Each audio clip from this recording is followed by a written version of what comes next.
La verdad es que es un placer predicar teniendo esto aquí detrás. Sebas no hace los decorados de Navidad. Sebas nos hace un regalo a la Iglesia con su trabajo, con su servicio, y en vez de estar detrás de un fondo negro, pues tenemos esta maravilla aquí detrás pintada. Estoy seguro de que muchos no conocéis a Sebas, ¿verdad? Y Sebas empieza a mirar ya temiéndose lo que va a pasar.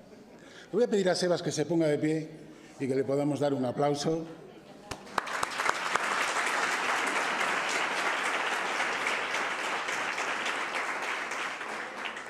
Sí, o sea que hay un equipo más... Muy bien, bueno. Pues igual que hizo Beni, lo que pasa es que Sebas llegó más tarde y no le dio tiempo de escuchar el agradecimiento que te dimos al principio, Beni, o de Beni os lo dio a ti y al equipo.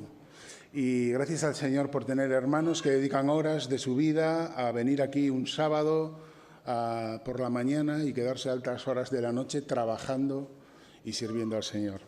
Voy a invitaros a que hoy hablemos de esto. Conmigo o contra mí. Hemos hablado del amor en la Iglesia y Beni dijo algo así rápidamente que tiene toda la razón. Bueno, esto no siempre es así, ¿verdad?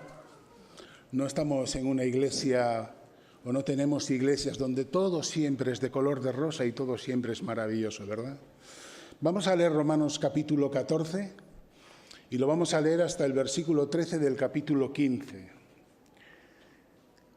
Y dice Pablo: recibid al débil en la fe, pero no para contender sobre opiniones, porque uno cree que se ha de comer de todo, otro que es débil come legumbres. El que come no menosprecie al que no come, y el que no come no juzgue al que come, porque Dios le ha recibido. ¿Tú quién eres que juzgas al criado ajeno? Para su propio Señor está en pie. O cae, pero estará firme, porque poderoso es el Señor para hacerle estar firme. Uno hace diferencia entre día y día, otro juzga iguales todos los días. Cada uno esté plenamente convencido en su propia mente. El que hace caso del día, lo hace para el Señor. Y el que no hace caso del día, para el Señor no lo hace. El que come, para el Señor come, porque da gracias a Dios. Y el que no come, para el Señor no come y da gracias a Dios. Porque ninguno de nosotros vive para sí, y ninguno muere para sí. Pues si vivimos, para el Señor vivimos, y si morimos, para el Señor morimos.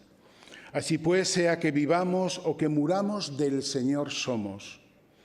Porque Cristo para esto murió y resucitó, y volvió a vivir, para ser Señor así de los muertos como de los que viven. Pero tú, ¿por qué juzgas a tu hermano? O también, ¿por qué menosprecias a tu hermano? Porque todos compareceremos ante el tribunal de Cristo, porque escrito está: vivo yo, dice el Señor, que ante mí se doblará toda rodilla y toda lengua confesará a Dios. De manera que cada uno de nosotros dará a Dios cuenta de sí. Así que ya no juzguemos más los unos a los otros, sino más bien decidid no poner tropiezo u ocasión de caer al hermano. Yo sé y confío en el Señor que nada es inmundo en sí mismo, mas para el que piensa que algo es inmundo, para él lo es. Pero si por causa de la comida tu hermano es contristado, ya no andas conforme al amor. No hagas que la comida tuya se pierda, por la comida tuya se pierda aquel por quien murió Cristo. No sea, pues, vituperado vuestro bien, porque el reino de Dios no es comida ni bebida, sino justicia, paz y gozo en el Espíritu Santo. Porque el que en esto sirve a Cristo agrada a Dios y es aprobado por los hombres. Así que sigamos lo que contribuye a la paz y a la mutua edificación. No destruyas la obra de Dios por causa de la comida. Todas las cosas a la verdad son limpias, pero es malo que el hombre haga tropezar a otros con lo que come. Bueno es no comer carne, ni beber vino, ni nada en que tu hermano tropiece, o se ofenda, o se debilite. ¿Tienes tú fe? Tenla para contigo delante de Dios. Bienaventurado el que no se condena a sí mismo en lo que aprueba, pero el que duda sobre lo que come es condenado, porque no lo hace con fe, y todo lo que no proviene de fe es pecado. Capítulo 15. Así que los que somos fuertes debemos soportar las flaquezas de los débiles y no agradarnos nosotros mismos. Cada uno de nosotros agrade a su prójimo en lo que es bueno, para edificación. Pero ni aun Cristo se agradó a sí mismo, antes bien, como está escrito, los vituperios de los que vituperaban cayeron sobre mí. Porque todas las cosas que se escribieron antes para nuestra enseñanza se escribieron, a fin de que por la paciencia y la consolación de las Escrituras tengamos esperanza. Pero el Dios de la paciencia y de la consolación os dé entre vosotros un mismo sentir según Cristo Jesús, para que unánimes a una voz glorifiquéis al Dios y Padre de nuestro Señor Jesucristo. Por tanto, recibíos los unos a los otros como también Cristo nos recibió, para gloria de Dios. Pues os digo que Cristo Jesús vino a ser siervo de la circuncisión para mostrar la verdad de Dios, para confirmar las promesas hechas a los padres y para que los gentiles glorifiquen a Dios por su misericordia. Como está escrito: por tanto, yo te confesaré entre los gentiles y cantaré a tu nombre. Y otra vez dice: alegraos, gentiles, con su pueblo. Y otra vez: alabad al Señor, todos los gentiles, y magnificadle todos los pueblos. Y otra vez dice Isaías: estará la raíz de Isaí, y al que se levantará a regir los gentiles. Los gentiles esperarán en él. Y el Dios de esperanza os llene de todo gozo y paz en el creer, para que abundéis en la esperanza, en el poder del Espíritu Santo. Hasta aquí la palabra del Señor en esta mañana.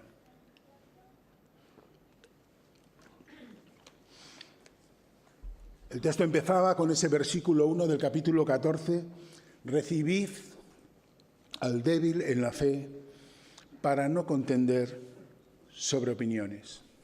Parece ser que en la Iglesia de Roma había desacuerdos por cuestiones poco importantes, por cuestiones poco relevantes, que estaban produciendo tensiones entre las relaciones de los hermanos de la Iglesia, lo cual hacía que la Iglesia pasara por dificultades.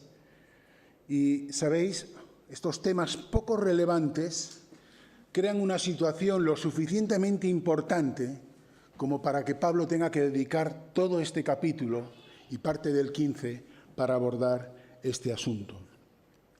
A veces estas diferencias de opinión sobre cuestiones donde no hay un criterio bíblico claro pueden ser un problema de primera magnitud, porque no faltará tiempo para que lleguemos a eso, o conmigo o contra mí. Desgraciadamente no son pocas las iglesias que he visto que por este tipo de cuestiones empiezan con rivalidades dentro de la Iglesia, empiezan con sectores dentro de la Iglesia, terminando con a veces una auténtica división de Iglesia, con hacer saltar por los aires una Iglesia. Y esto es tremendamente triste, hermanos. Problemas relacionados con la alabanza. ¿Qué instrumentos se pueden tocar? ¿En qué reunión se pueden tocar instrumentos? Problemas con los utensilios que utilizamos para el reparto de los símbolos. Las asambleas de hermanos no se ha generado poca polémica con el uso de las copitas o no, con el pan cortadito en porciones individuales o si todos participamos de un mismo bollo, ¿verdad? Cuestiones que se han hecho casi doctrina fundamental. Y podríamos hablar, por ejemplo, también de la propia comida. Hermanos que creen que hay determinados alimentos que no se deben consumir. O consumir alcohol, por ejemplo. Bueno, muchas circunstancias que son diferencias de opinión, de las cuales estamos dispuestos a hacer de ellas nuestra bandera, elevar la categoría espiritual como si fueran un mandamiento de Dios y, por lo tanto, estar dispuestos a defenderlas como sea. En definitiva, lo que se pone de manifiesto en todo esto no son diferencias de opinión, que son saludables, hermanos, son saludables. Lo que se pone de manifiesto y lo que hay de manifiesto en este capítulo es la falta de amor entre los creyentes. La falta de amor que cuando se manifiesta entre nosotros, cuando ya no soy capaz de amarte por lo que tú opinas o por lo que piensas sobre algo, sobre lo que la Biblia no deja un mandato claro, lo que está evidenciando por mi parte es una falta de amor a Dios. Y esto es un problema grave. Es un problema que cuando se manifiesta, si no se erradica, si no se cura, puede acabar con el testimonio de una persona, de un creyente y también de una iglesia. ¿Qué pasa cuando la Biblia no establece un criterio algo sobre algo y tenemos opiniones diferentes? ¿Cómo gestionamos esos casos en lo que opina otro nos ofende y nos lleva a juzgarlo duramente? Mirad, tenemos la tendencia de querer encontrar en la Biblia el libro de instrucciones para la vida del cristiano, el manual de instrucciones de lo que debo hacer y de lo que debo pensar.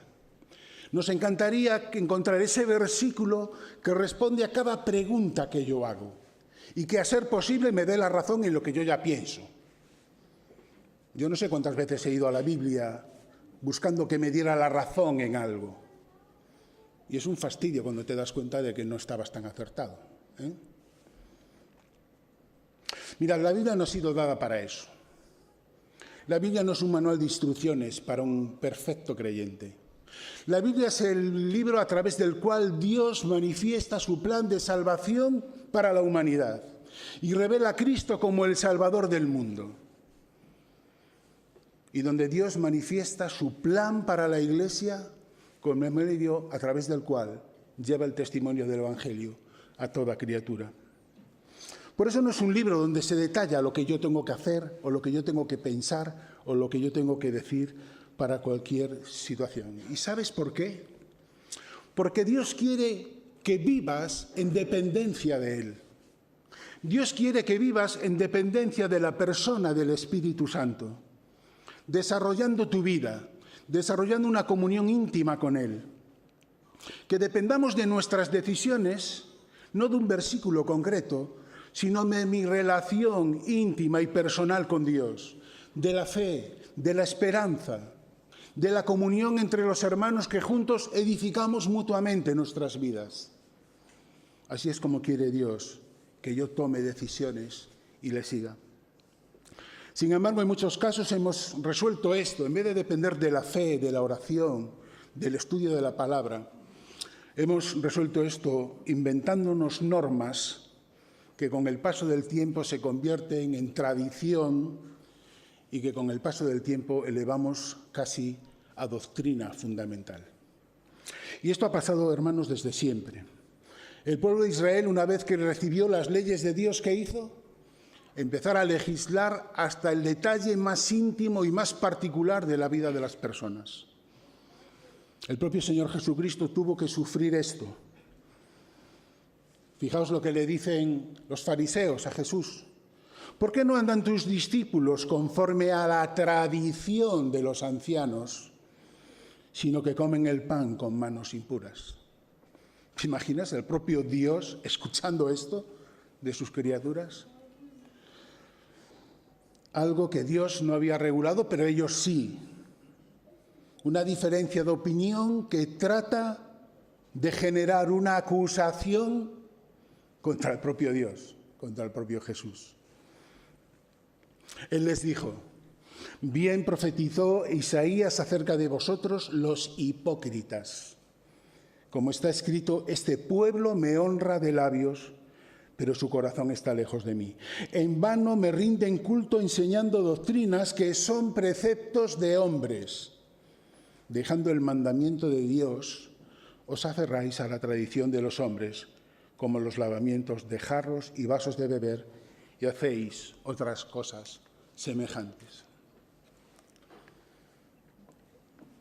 Como veis, el reproche de Jesús es claro. Estaban más preocupados de tener razón, de imponer su opinión.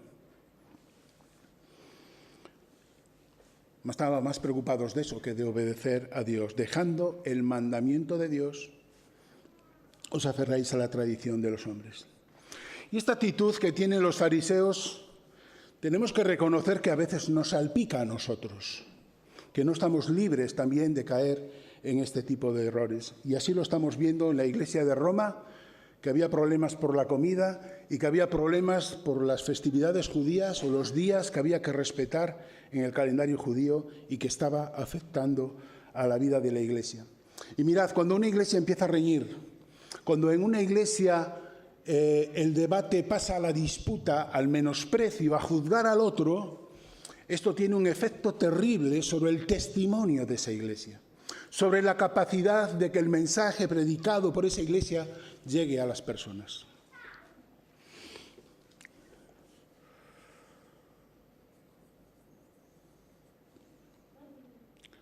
Tenemos que entender que hay cuestiones que dependen de la conciencia del creyente.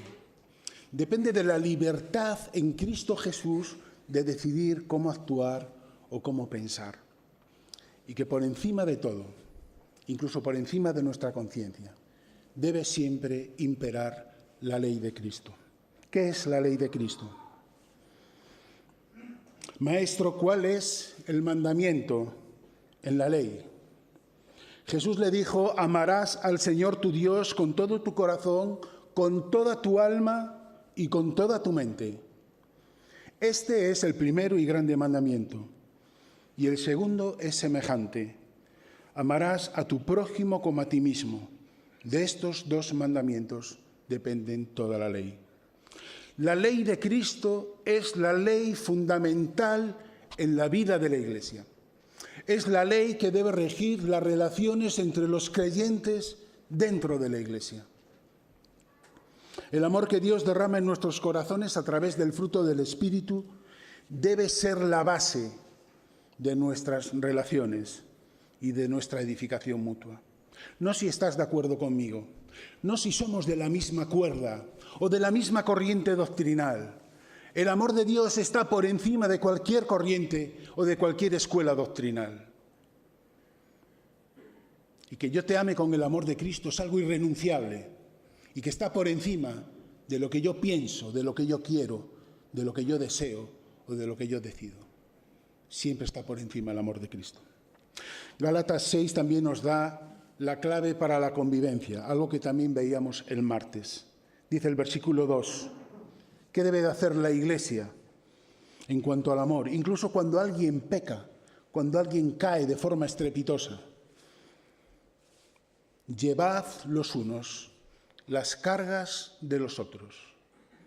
Es decir, pon tu hombro debajo de la carga del peso que está soportando el otro hermano. Y cumplid así la ley de Cristo. La ley es de Cristo, que es ese amor que Dios ha derramado en nuestros corazones. Mirad, hace muchos años me pasó algo que, como se suele decir, me dejó mal cuerpo. Se acercó un hermano querido por mí y me dijo, ante una situación de pecado público en otro hermano. Y este hermano querido por mí se me acercó y me dijo, oye, ¿ya habéis puesto en disciplina a fulanito? Y la verdad es que me dejó triste, porque yo hubiera preferido que él se acercara y escuchar de él, ¿ya estáis manos a la obra para ayudarle? ¿Ya estáis en plan de restaurarle, de ayudarle a reconocer su pecado y de confesarlo al Señor y arrepentirse? ¿En qué puedo ayudar para acompañarle en este proceso? ¿Soy necesario para estar al lado de él? ¿Puedo estar orando por él? Yo hubiera preferido eso. Hermanos, mucho cuidado con la falta de amor. Porque cuando se instala en nuestras vidas de múltiples formas, evidencia una clara falta de amor por mi parte hacia el Señor. Porque no soy capaz de transmitir ese amor a mis hermanos. Quiero ver con vosotros, que es la forma de la que vamos a abordar el texto, 4 conclusiones, 4 así que es que encontramos en el texto y que son conclusiones que Pablo va sacando poco a poco. La primera conclusión yo la he resumido así, versículo 13 del capítulo 14. En vez de criticar dedícate a bendecir. Y os puedo garantizar que no es un trabajo fácil. Así que ya no juzguemos más los unos a los otros, sino más bien decidid no poner tropiezo u ocasión de caer al hermano. La crítica es, como sabéis, deporte nacional y las iglesias no estamos exentos de este deporte. Satanás es muy hábil para enseguida ponernos en esa tesitura de criticar a otros. Dios nos llama a ser unánimes en sus propósitos, es cierto, de tener un mismo sentir en Cristo Jesús como el siervo que se da a los demás, así es. Pero Dios no nos llama a pensar de la misma manera. Para eso nos ha dado mentes diferentes, para eso nos ha dado personalidades distintas, para eso nos ha dado sensibilidades muy variadas. Por tanto, es fácil que en determinados asuntos que no vienen en la Biblia categorizados y claramente expuestos, pues es muy fácil que haya diferencias de opinión de cómo ver este tipo de cosas. Pero sabes, en lo que ya no hay duda, porque así lo dice la Escritura, es en una instrucción. Ya no nos juzguemos más los unos a los otros. Respeta la opinión de tu hermano. No la compartes, no pasa nada. El amor lo cubre todo, lo puede todo, pero respeta la opinión de tu hermano. No caigas en eso tan usual que es arrimarte a aquellos que son de tu cuerda o que comparten tus posturas, porque cuando haces eso, Satanás es muy hábil en sacar conversaciones que terminan en la crítica, que terminan en la destrucción del otro, que terminan en el menosprecio, a veces con sentido del humor, pero que detrás de todo eso está la obra de Satanás. Y sabéis, esto es muy fácil, porque nuestra naturaleza pecaminosa se opone con uñas y dientes a la ley de Cristo en tu vida, la ley del amor. Sigue diciendo Pablo, más bien, decidid no poner tropiezo u ocasión de caer al hermano. A veces no somos conscientes del daño que podemos hacer con un simple comentario. A veces no somos conscientes de cómo podemos destruir la obra que el Señor está haciendo en esa persona. ¿Alguno ha dejado la iglesia por sentirse menospreciado? Tiene su responsabilidad también. Pero yo no quiero ser parte de eso. Yo no quiero ser parte de la destrucción de la obra de Cristo en la vida de nadie. Tenemos que decidir de forma intencionada, como si fuera un empeño cada día, de ser una influencia positiva, incluso en aquellos que no piensan como yo y que hasta me ponen un poco nervioso cuando les oigo manifestarse. ¿Te ha pasado alguna vez de estos que alguien sostiene una opinión tan diferente a la tuya que es como si por dentro te hirviera la sangre? El Señor puede darte la posibilidad de amarle y de acompañarle y de estar con él.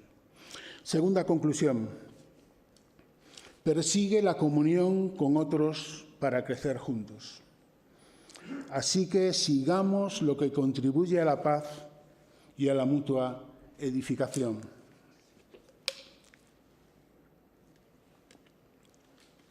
Mirad, aquí el término sigamos significa buscar, significa rastrear como un cazador acecha a su presa. Y en la caza, como método de diversión, tendríamos también otro tema de debate, ¿verdad? Donde seguro que aquí habría opiniones diferentes. Pablo lo expresa así escribiendo a los Efesios: solícitos en guardar la unidad del Espíritu en el vínculo de la paz. Es parte de la vocación a la que estamos siendo llamados por parte de Dios. El propósito de tu vida en la Iglesia es también participar en el crecimiento de los demás. Es participar en la edificación de la vida de los demás. Pero en ningún caso provocar tropiezo, provocar caída o provocar el desánimo en los demás. Las diferencias entre nosotros, hermanos, se pueden hablar. Las diferencias entre nosotros se pueden incluso debatir, pero siempre cumpliendo la ley de Cristo. Siempre teniendo claro que le amamos por encima de todo, a pesar de lo que piense, a pesar de que no lleguemos a una opinión igual o concreta en la que podamos estar de acuerdo. Tercera conclusión, que tu fortaleza espiritual se muestre en humildad. Es decir, si tienes ocasión de relacionarte con alguien que todavía está iniciando sus pasos en la fe y que evidentemente le falta una base, le falta el conocimiento de la Biblia, le falta la experiencia relacional con Dios todavía, no utilices tu experiencia, no utilices tus años en el Evangelio, tu conocimiento bíblico, para pasarle por encima como si fuera un maremoto, como si fuera un tsunami. Y tantos años que he estudiado la Biblia me sirve, y fíjate, ahora viene a opinar esto, pues ahora ahí va mi ola. ¡Ras! Así que los que somos fuertes debemos soportar las flaquezas de los débiles y no agradarnos a nosotros mismos. Muchas veces cuando hacemos esto no estamos persiguiendo la gloria de Dios. Benjamín está persiguiendo su propia gloria. Le he arrasado teológicamente, le he machacado con mis argumentos espirituales y aquí estoy súper orgulloso de mí mismo. Tantas horas de estudio y de lectura de libros me ha servido para opinar eso, ¿verdad? Pues esto no es lo que busca el Señor. Soportar las flaquezas de los débiles tampoco es dejar imponer el criterio de los que todavía son débiles en la fe. Eso también tenemos que tenerlo claro. En cierta ocasión, alguien que quería imponer su criterio me dijo, es que yo soy un débil en la fe. Entonces, según la Biblia, me tienes que hacer caso. Claro, eso nos dio pie para seguir hablando otras 2 horas más, ¿no? Y explicarle que no estaba muy acertado. Pero los inmaduros en la fe o las personas débiles espiritualmente no es una excusa para imponer su criterio. Aquí de lo que se trata es de vivir en la humildad para tener el objetivo de que el otro sea bendecido. Tú que eres fuerte en la fe, que estás más establecido, trata a tu hermano con humildad para su edificación, para su crecimiento. No te conviertas en el tsunami que arrasa con todo y que luego se va y lo deja tal cual. Cuarta conclusión que quiero compartir con vosotros. Imita a Cristo. Por tanto, recibíos los unos a los otros, como también Cristo nos recibió para gloria de Dios. En definitiva, esto que usamos muchas veces en las predicaciones o cuando enseñamos a los niños o a los jóvenes, haz lo que Cristo haría. Pregúntate, ¿qué haría Cristo en esta situación? ¿Verdad que lo decimos muchas veces? Pues va siendo hora de que lo cumplamos. Va siendo hora de que lo pongamos en práctica. Dice Filipenses 2, haya pues en vosotros este sentir que hubo en Cristo Jesús. Si había alguien que estaba en una posición fuerte, si había un hermano fuerte, ese era Jesús. Si había alguien con autoridad, ese era Jesús. Si había alguien con poder, era Jesús. Si había alguien capaz de hacer que todos opinaran exactamente como él, ese era Jesús. ¿Pero qué hizo Jesús? Nos amó, nos perdonó, nos recibió y nos soportó. Así que, hermanos, yo debo amar como a otros, especialmente con los que tengo dificultades, como Cristo les ama. Debo perdonarles como Cristo les perdona. Debo soportarlos como Cristo me soporta. Debo recibirles como Cristo me recibe a mí y les recibe a ellos. En resumen, Haya pues en vosotros este sentir que hubo en Cristo Jesús. Y sabes, todo esto busca un final, una meta final, un objetivo que todos debemos perseguir. Pero el Dios de la paciencia, dice el versículo 5 del capítulo 15, el Dios de la paciencia y de la consolación os dé entre vosotros un mismo sentir según Cristo Jesús. Y fíjate ahora lo que dice. Para que unánimes a una voz glorifiquéis al Dios y Padre de nuestro Señor Jesucristo.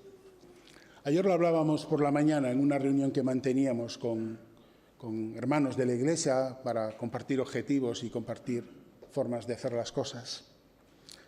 Que Dios sea glorificado en nuestras vidas es algo innegociable.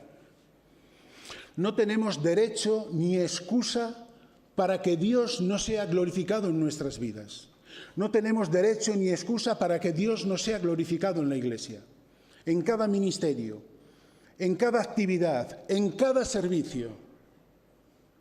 Debemos perseguir que Él sea honrado y glorificado.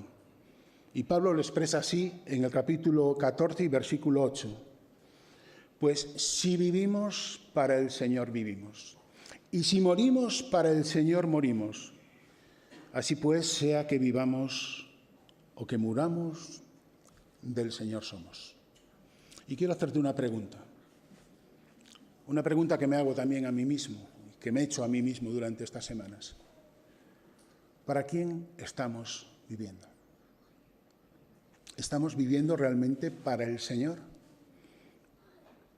Bueno, a lo mejor tenemos que reconocer que estamos viviendo para nosotros.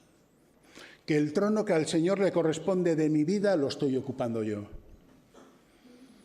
Quizá a veces busco mi propio reconocimiento. Quizá a veces busco arrasar con mis ideas y con mis opiniones en aquellas cosas, repito, donde no hay un criterio bíblico claro. Quizá no tengo en cuenta si estoy cumpliendo o no la ley de Cristo. Esa ley que busca el amor, guardar el vínculo de la paz con mis hermanos, busca no hacer tropezar al otro, sino edificar y fortalecer al débil en la fe. Pablo nos deja en el capítulo 14 también una advertencia, que es bueno que todos la tengamos muy clara, porque esto va a ocurrir. Esto no es una metáfora de la Biblia. Va a llegar un día donde tu nombre va a ser mencionado en voz alta. Dice, porque escrito está, vivo yo, dice el Señor, que ante mí se doblará toda rodilla y toda lengua confesará a Dios. Mirad, esta parte del versículo nos encanta a los creyentes, porque cuando leemos esta parte del versículo, esta parte del texto, decimos, ¡qué bien! Mira, aquellos que desprecian a Cristo, aquellos que se declaran ateos, aquellos que se burlan de los cristianos y que les hacen daño, algún día se fastidiarán y tendrán que doblar su rodilla y confesar que Jesús es el Señor. Y decimos, ¡qué bien! Pero es que el texto sigue, y el texto sigue diciendo, de manera que cada uno de nosotros, o sea que va también por nosotros, dará a Dios cuenta de sí. Pero tú, ¿por qué juzgas a tu hermano? O tú también, ¿por qué menosprecias a tu hermano? Porque todos compareceremos ante el tribunal de Cristo. Llegará el día, hermanos, en los que tendremos que dar cuenta a Dios del uso de nuestros dones, de nuestra implicación en la obra del Señor, de las oportunidades perdidas, pero, ¿sabes? Sobre todo por la falta de amor hacia los demás. Porque cuando Dios nos da a Cristo en la cruz, muriendo y resucitando a nuestro favor, nos está dando todo el amor que tiene para nosotros. Y no hay derecho a que nosotros ese amor no abramos las puertas de nuestra vida y lo compartamos con todos cuantos nos rodean. La falta de amor es el cáncer de la Iglesia y es una enfermedad que puede llegar a ser mortal. ¿Cuál es el remedio para esta enfermedad? El remedio para esta enfermedad es que dejes que el Espíritu Santo transforme tu vida. Deja que el Espíritu Santo trabaje en tu vida. Deja que el Espíritu Santo haga que en vez de manifestarse tu carácter, mi carácter, se manifieste el carácter de Cristo, donde está el amor genuino de Dios para dar a los demás. ¿Tienes dificultades para amar a los demás? ¿O alguien en concreto que no piensa como tú en algunas cosas? ¿Que no actúa como a ti te gustaría que actuase? Deja que Cristo tome el control. Deja que Cristo se apropie de toda tu vida. Y ¿sabes? Te asombrarás viendo cómo cambian tus relaciones, cómo en vez de ser un motivo de tropiezo, te conviertes en alguien que edifica a los demás, que les ayuda a crecer, que bendice a los demás. Si todavía no tienes también a Cristo en tu vida, quiero decirte también para terminar, que el amor de Dios también está disponible para ti. Ese amor que quiere llenar tu vida, cambiar tu vida, transformar tu vida, además de perdonar tus pecados, quiere hacerte una persona mejor, una persona con la capacidad de amar también a aquellos a los que ahora eres incapaz de amar. Pues que el Señor nos bendiga y nos ayude a vivir realmente vidas que buscan que Él sea glorificado.